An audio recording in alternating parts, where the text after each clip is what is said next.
Hello and welcome back to Read Becca. We are here yet again for a 2022 Booktube Prize review, and I'm ostensibly reviewing one book, but I have two.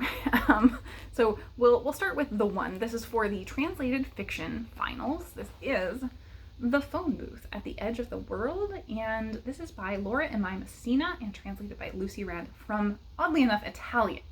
So Laura M. Messina clearly has university studies in the area of Japanese culture and has lived there, so it makes sense, but it's just a little unusual. It's translated from Italian. This is very clearly a Japanese book.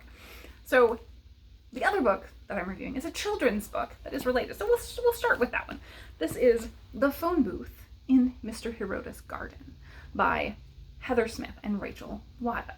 So this is a good framing for the start of both stories, I would say. So this one follows a young boy as the tsunami is happening in 2011 in March, and we see the waves actually overrun the house and he's trapped inside.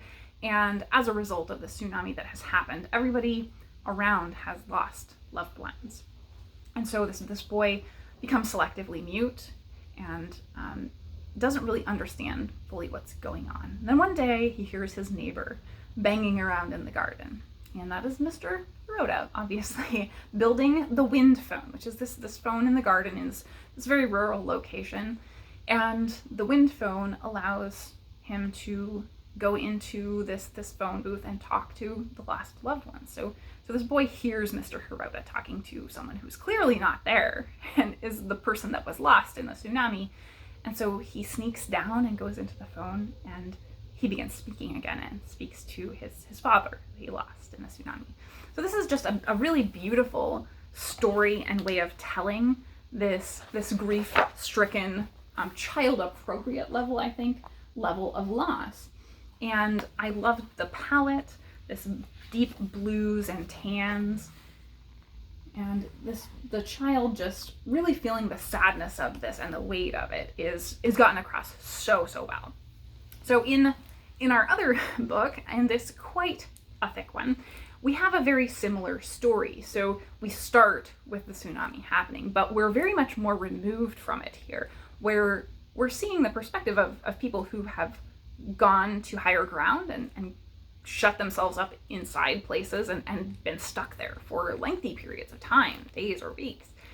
And they're just living it out and waiting. And then they find out that they've lost someone or their family members didn't make it. And so the grief is very stunted because of that. And I think that is the driver here for this wind phone being such a prominent thing for these people, because they lost their loved ones and didn't have a chance to really process it because they were in this great trauma during this happening, and then they never got to, see a body in many cases. So what we're actually following here is two main characters. I would say Yui, who lost her mother and her daughter, and Takeshi, who lost his wife, and he has a living daughter. So interestingly, she is selectively mute as well, much like our other books. So we have two selective mute characters here in these two books as a result of the trauma that they've sustained. And both of them, these mute characters, do find solace in being able to go to this wind phone and either talk or not talk, in some way commune with the loved ones they've lost. So these two characters are not interconnected at all at the start, but they become connected, and more other people also become connected by their pilgrimages to this wind phone. And so we see the emotional draw of this wind phone and the way that they're processing their own grief in different ways, because each of them has a different way of interacting with the wind phone, I will say. So ultimately, that's about it for the plot. There's not really much to the plot. This is a very quiet novel.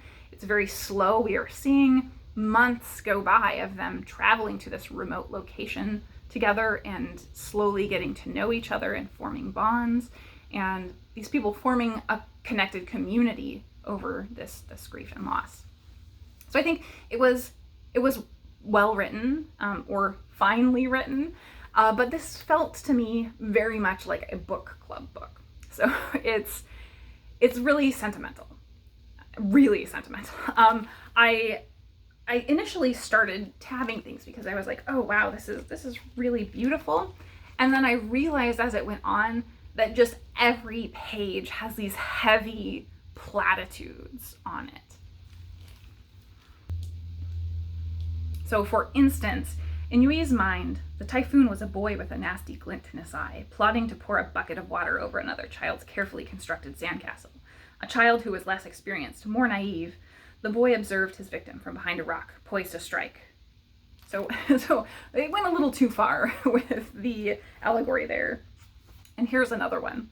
The term shelter became a broken formula, a misspelled word, an imprecise definition that creates an equivalence between two things that are, in reality, nothing alike.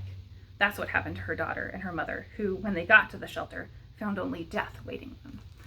So it's very full of that kind of heavy writing, and as I said, for me, like, there's nothing wrong with something being a book club book that's going to really tug at people's heartstrings and cause a lot to talk about, perhaps, because of the topic being something that a lot of Western readers are not terribly familiar with.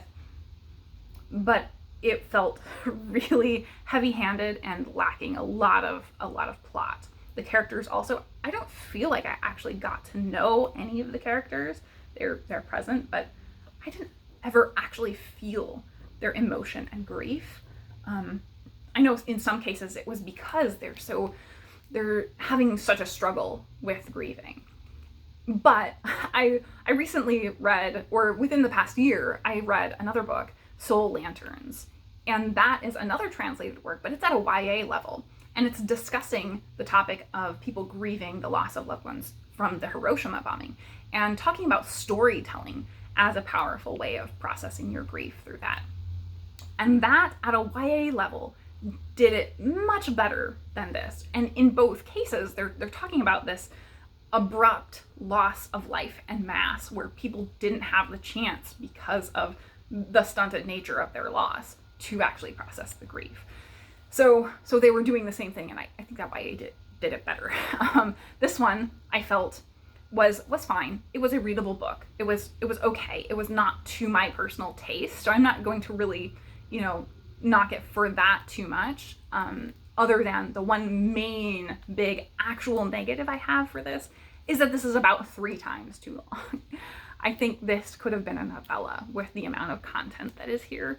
It feels so padded with that overwriting and sentimental platitudes that it's just so sickly sweet. It's not needed. This could have been edited down to something really beautiful and poignant as a novella length and been probably a great read for me. But as it is, it's just so much and not doing a whole lot other than being really overly sentimental. So I think that's it for this. You, in my opinion, kind of have to be looking for that sentimental, something that maybe tries to manipulate you into crying over not a whole lot.